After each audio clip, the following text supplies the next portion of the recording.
জীবনে কখনো হতাশ হবেন না। জীবনে যাই হয়ে যাক না কেন কখনো হতাশ হবেন না। মনে রাখবেন আল্লাহ আপনার রব, আল্লাহ আপনার সাথে আছেন ইনশাআল্লাহ।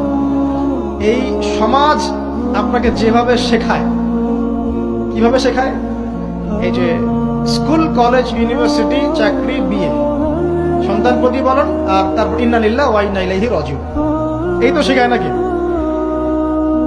সবসময় মনে রাখবেন যে আল্লাহ রাব্বুল আলামিনের পরিকল্পনাই আপনার উপরে সবচেয়ে বেশি অগ্রাধিকার যোগ্য, সমাজের পরিকল্পনা নয়।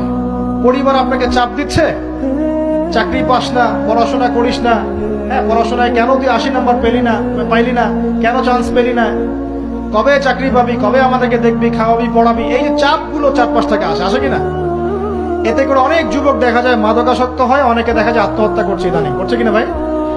এই শব্দটা থেকে আমি এই পয়েন্টটা আজকে লিখেছিলাম যে ভুলেও আল্লাহর প্রতি বিশ্বাস এবং তাওয়াক্কুল হারাবেন না।